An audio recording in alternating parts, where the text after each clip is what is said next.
Masjid Al-Aqsa yang tidak boleh kita pisahkan pada sejarah negara kita, sebab Masjid Al-Aqsa ialah masalah umat Islam yang menjadi rebutan daripada Yahudi dan Nasrani. Di sebelah kiri ialah Theodor Herzl yang menjadi ketua orang Yahudi. Di sebelah kanan ialah tentera yang paling jahat British bernama Lawrence of Arabia yang berusaha untuk mengambil bumi Palestin untuk dijadikan sebagai negara haram Israel.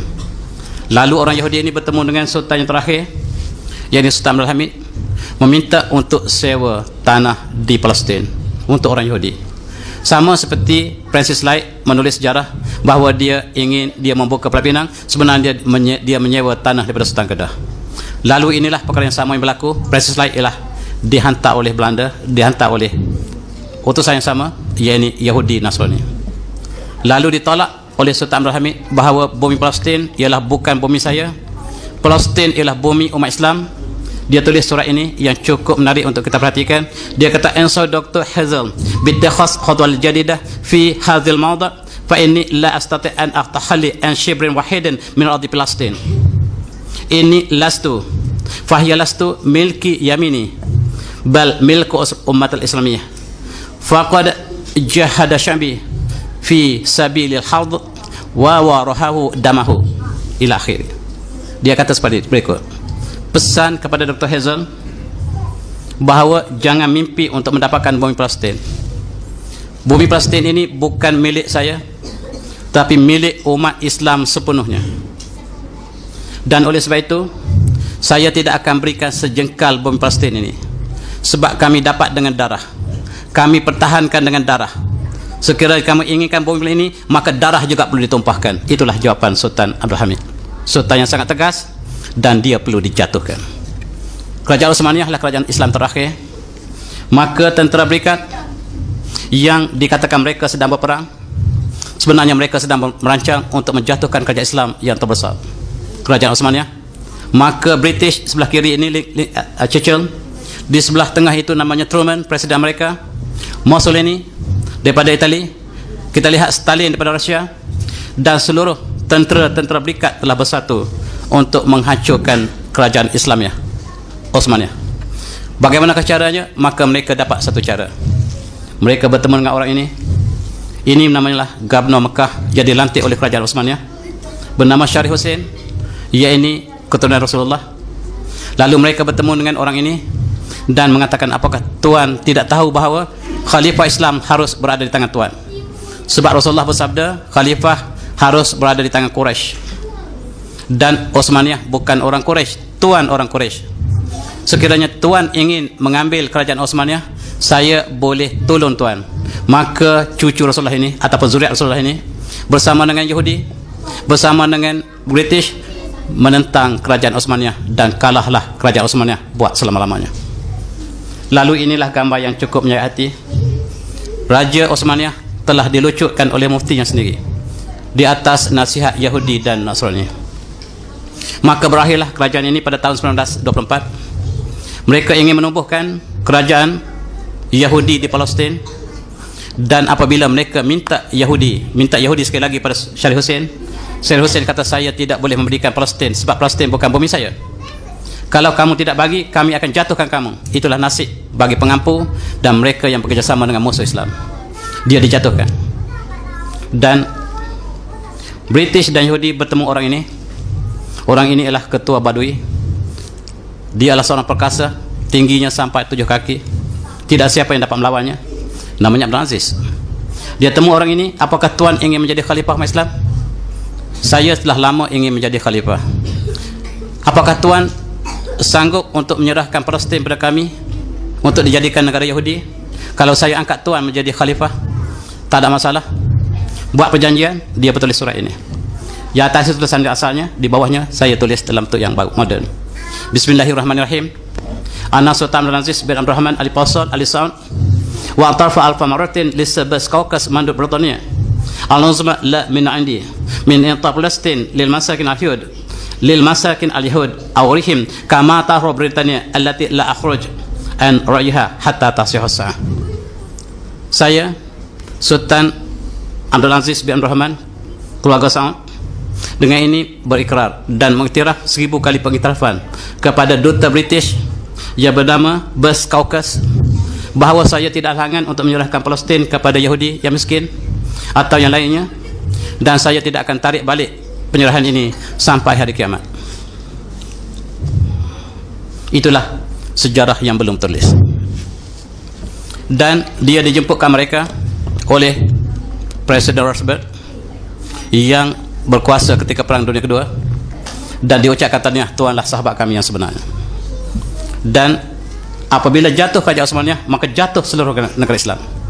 Apabila kerajaan Islam sudah tidak pelindung, maka Turki telah jatuh, Iran jatuh, Iraq sudah jatuh, Jordan sudah jatuh, Palestin telah terlepas, Libya, Mesir, Sudan, Algeria, Morocco, India, Malaysia dan Indonesia seluruh telah jatuh satu demi satu, dan semuanya telah jatuh ke tangan penjajah. Akibatnya Sultan Osmaniyah telah jatuh. Selagi Osmaniyah wujud, Barat tidak begitu berani untuk menceroboh negara Islam. Dan Mekah, ini ialah Masjidil Haram yang dibina oleh Osmaniyah, tapi bangunan ini sangat dibenci oleh keluarga Saud. Ketika Osmaniyah, Mekah ialah bumi umat Islam. Ulama daripada Nusantara, daripada alam Melayu bebas untuk bermaslahatin, sebab Mekah ialah bumi umat Islam dan ditarbiyahkan oleh Khalifah Islam yang memberikan Mekah dan Madinah sebagai bumi Islam yang percuma. Tidak ada visa, tuan boleh pergi bila-bila masa. Duduklah di sana, belilah harta, dan ulama kita bermaslahatin di sana. Ulama India ramai di sana, ulama Parsi ramai di sana, ulama Dagestan pun ramai di sana, sebab Mekah dan Madinah bumi umat Islam seluruhnya. Sayang apabila keluarga ini telah mengambil alih, bumi ini disahkan sebagai bumi keluarga kami. Kamu semua minta izin pada kami untuk datang ke Mekah, sebab ini tanah bumi keluarga kami. Dan sebagai balasan, British dan Yahudi minta hotel untuk dibina di Mekah. Hotel Hilton. Hotel yang paling dekat dengan pintu Masjidil Haram ialah hotel ini, simbol persahabatan Yahudi dan Arab Saudi. Dan di Madinah, hotel yang paling dekat dengan Masjid Nabawi ialah Darut Tauhid, dan nama asalnya adalah Intercontinental. Di bawah Safwah ada makhluk ini, namanya Starbucks Coffee. Ini tandanya siapa di mana negara ada Starbucks, maksudnya dia terjajah oleh kapitalisme, liberalisme, pragmatisme Yahudi. Mekah telah dijajah. Rupa-rupanya Mekah bukan bumi kita, tuan-tuan. Inilah sebab kawan-kawan kita yang balik Saudi cukup marah dengan saya. Dia kata itulah pemimpin yang terbaik. Saya katakan bahawa mereka naik kerana disokong oleh Yahudi dan juga British dan juga Amerika dan Perancis dan Itali dan Rusia. Seluruh struktur Masjid Al-Haram yang dibina oleh Osmaniyah telah diruntuhkan. Kononnya untuk meluaskan masjid ini, tapi sebenarnya untuk menghapuskan tanda-tanda tamadun ataupun kesan daripada Osmaniyah. Dan Indonesia minta untuk membina hotel di Mekah, ditolak mentah-mentah. Malaysia lebih bijak dan diberikan hak untuk membina hotel di atas bukit. Dan cukup sayang kita lihat apabila Masjidil Haram mempunyai hotel yang bertaraf 5 bintang, 6 bintang, maka siapakah jemaah haji yang bakal mampu untuk sampai ke Mekah pada masa 30 tahun akan datang? Saya jangkakan umat Islam di Malaysia semakin tersempit untuk menunaikan fardu haji, sebab hotel yang murah sudah tidak ada lagi. Yang adalah yang bertaraf mewah, yang kalau tidak ada sekurang-kurangnya 30,000 40,000 tuan-tuan tidak boleh menunaikan haji. Ini agenda siapa? Dan inilah yang saya nak bincangkan. Dan kita akan menyambut kemerdekaan, tetapi kita minda terjajah. Dan kalau saya boleh teruskan dalam seminit 2 lagi, sebelum negara kita merdeka, Perdana British bernama Gladstone mengangkat Al-Quran. Sejarah mengatakan bahawa apabila Portugis menjajah Melaka, sukar untuk murtadkan orang Islam. Bagaimanakah untuk murtadkan Islam? Ialah mengikut pandangan William Gladstone, seorang Yahudi yang menjadi Perdana British. Dia kata pisahkan umat Islam daripada buku ini, Quran. Oleh sebab itu apabila kita merdeka, dan dia telah melaksanakan dasar ini di Turki, tulisan Jawi telah dihapuskan sama sekali. Di Malaysia dilaksanakan oleh pemerintah yang menjadi proksi British untuk menghapuskan tulisan Jawi dan mengekalkan tulisan Romi sehingga generasi muda tidak boleh membaca Al-Quran. Itulah caranya untuk memisahkan umat Islam daripada agamanya. Dan mereka melantik orang ini, yakni Kemal Atatürk, yang menjahanamkan Islam di Turki, dan dia mengaku dia tidak ada agama. I have no religion, and at times I wish all religion as the bottom of the sea. Mudah-mudahan orang yang beragama ini ditenggelamkan dalam laut. Saya tidak percaya kepada sebarang agama. Inilah pemimpin yang diangkat oleh Turki. Dan akhirnya dalam perancangan yang sama, negara Israel telah dibentuk. Dan cukup malang, Palestin telah berubah menjadi negara Israel. Bumi yang hijau itulah bumi Palestin, yang beransur-ansur hilang buminya, yang berakhir dengan bumi yang dikenali sebagai Israel. Israel lah nama Nabi Yakub, dan dia diisytiharkan sebagai negeri baru ini. Yang berjuangnya orang ini cukup malang, orang yang bodoh, namanya Yasir Arafat. Dia berjuang sebagai dasar kebangsaan, dia berjuang pada dasar Arab, dia meninggalkan Islam, dan dia berjuang di atas dasar Palestin. Inilah orang yang bodoh.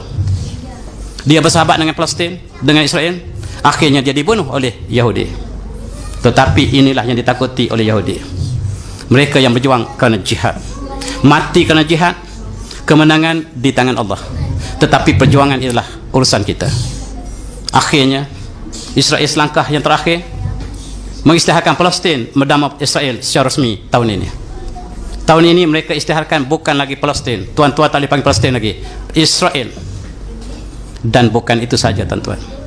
Mereka membentuk sebuah negara Israel yang besar yang dinamakan Greater Israel, yang meliputi Turki, Palestin, Syria, Mesir, Arab Saudi, Iraq dan Iran. Itulah bumi yang mereka cadangkan. Sekarang Palestin telah diperolehi sepenuhnya, maka mereka perlu mengambil Syria. Apa yang berlaku di Syria ialah sebahagian daripada ini. Apa yang berlaku di Turki ialah sebahagian daripada ini. Bukan Gulen, tuan-tuan, tetapi Yahudi di belakang yang rapas pasal begini. Ini yang dilakukan oleh tentera NATO. Dan mereka bijak mempengaruhi Erdogan sehingga Erdogan menangkap pejuang-pejuang Islam yang bersempati dengan Gulen dan menuduh Gulen yang merapas kuasa. Yang merapas kuasa ialah NATO. Tujuannya lah untuk membentuk negara yang lebih besar, dan termasuklah Madinah. Kenapa Madinah menjadi pusat mereka? Sebab di situlah Bani Qurayzah pernah duduk, yang telah dihalau oleh Rasulullah, yang telah dibunuh oleh Rasulullah kerana mereka belot dalam perjanjian tentera Ahzab. Mereka ingin membentuk sebuah negara yang besar. Selagi negara ini tidak perolehi, maka sekali itulah mereka merancang. Dan mereka bermula dengan Syria. Sebab Palestin sudah jatuh ke tangan mereka, Turki akan jatuh, Jordan akan jatuh, Lebanon akan jatuh. Percayalah, sebahagian Iraq akan jatuh, sebahagian Mesir akan jatuh. Dan Madinah, mereka tidak akan berpuas hati selagi Madinah.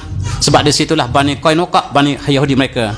Di situlah Bani Khaybar yang dihalau oleh Rasulullah pernah berada, dan mereka klaim Madinah sebagai bumi mereka. Maka berlakulah apa yang berlaku di Syria. Syria jangan kita lihat dia berlaku di antara dua negara besar. Yang dilaporkan oleh CNN ialah berlaku di antara dua kuasa besar, Amerika dan Rusia. Kalau tuan-tuan berfikir sedikit saja, ini adalah gambar IS di atas langit yang menjadi satellite mereka, menjadi laboratory mereka. Ini dibina oleh Amerika dan Rusia. Mereka bekerjasama di atas, takkan di bawah mereka bergaduh. Kena tipu hidup-hidup. Dan satu pihak menghantar senjata di Syria, satu pihak menghantar senjata di Syria. Maka yang matilah bukan mereka tetapi umat Islam. Itulah maksud mereka, menghapuskan umat Islam di Syria, dan bumi ini akan diambil alih oleh Israel. Jangan kita terpengaruh. Jangan kita terpengaruh apa yang berlaku di Turki, sebab perancangan mereka adalah untuk mengosongkan Turki bagi pihak Yahudi dan mengosongkan Madinah bagi pihak Yahudi. Mereka sedang berbincang. Al-Kufar ala millatin wahidah. Selagi bumi ini tidak mereka perolehi, mereka tidak akan berdiam diri. Amerika ialah ejen kepada Yahudi, Rusia adalah ejen kepada Yahudi. Dan berlakulah apa yang berlaku di Turki. Kita melihat dengan penuh simpati, tetapi mereka telah dapat pecahkan dua kumpulan Islam yang besar. Kumpulan yang besar ialah kumpulan Erdogan dan kumpulan Gulen, yang dapat dipecahkan di tengah-tengahnya, maka serpihan Islam akan menjadi kecil, sama seperti Malaysia yang bersatu dipecah-pecahkan sehingga kita tidak ada kekuatan sama sekali. Dan orang ini dituduh, ini ulama Turki yang menganjurkan pengajian Ra'asin Nur di seluruh dunia, yang naik chancellornya menjadi naik chancellor terbaik di Al-Fatih University dan di seluruh Turki. Inilah orang yang ditangkap oleh Yahudi melalui tangan Erdogan. Dan kerjasama antara Erdogan dan Amerika sangat rapat. Apa yang dilaporkan tidak sama apa yang sebenarnya. Kenapakah Yahudi melakukan perkara yang begitu sekali? Di dalam akhir buku saya membicarakan tentang faktor yang sebenarnya ialah sebab Muslim telah mengatasi Kristian di dunia. Dan mereka menyangka umat Islam sebanyak 1.6 bilion, dan Bush melakukan kajian yang tersendiri, umat Islam berjumlah 2.038 bilion mengalahkan penduduk Kristian yang berjumlah 2.00 bilion. Buat pertama kali Islam mengatasi Kristian, dan mereka melakukan segala konspirasi untuk memburukkan Islam, termasuk ISIS. ISIS dibela oleh Amerika, ditaja oleh British, dan dibiayai oleh Arab Saudi. Dan mereka melakukan keburukan bagi pihak Islam supaya orang benci siapa yang ingin mendirikan negara Islam. Mereka akan dibenci sebagaimana ISIS melakukan keburukan. Dan ini ditulis oleh orang ini. Orang ini menulis, ialah pakar strategi Yahudi bernama Mark Stein. Barangkali tuan-tuan dah baca America Alone. Dia mengatakan Amerika akan jatuh sebab Amerika menjadikan teknologi sebagai asas dan tidak membina manusia. Yang bangun ialah Islam. The future belongs to Islam. Ditulis oleh pakar strategi Arab, pakar strategi Yahudi. Sebab di London, kanak-kanak yang dilahirkan pada tahun 2014 lepas, yang paling popular namanya ialah Muhammad. Bandar Moskow telah menjadi miskun sekarang. Miskun maksudnya kesturi. Dan Siberia sudah menjadi Sobaria, kembali kepada nama asalnya. Dan Islam telah muncul di Amsterdam, Rotterdam dan Uppsala, menjadi agama-agama yang sedang berkembang. Mereka menjangkakan di akhir kurun ini Eropah ditawan oleh Islam, dan di timur umat Islam berlomba-lomba untuk murtad, tetapi Allah gantikan di Eropah, dan Eropah akan menjadi benua Islam insyaAllah dalam 50 tahun akan datang, kata pakar strategi Yahudi. Sebab perkembangan yang berlaku, Islam adalah agama hujah, Kristian agama yang harus diikut tanpa hujah, maka hujah akan mengalahkan yang lain. Oleh sebab itu, the future belongs to Islam. Itulah buku yang saya tulis dengan rendah hatinya, yang bertajuk Malu Indonesia, dan juga sebagai syarahan kepada buku awal saya, yakni buku Kehidupan Bintang di Langit Turki. Tuan-tuan yang berminat, ada sedikit dalam kereta saya dan boleh dapat lepas solat Isya. Wabillahi taufiq. Assalamualaikum warahmatullahi wabarakatuh.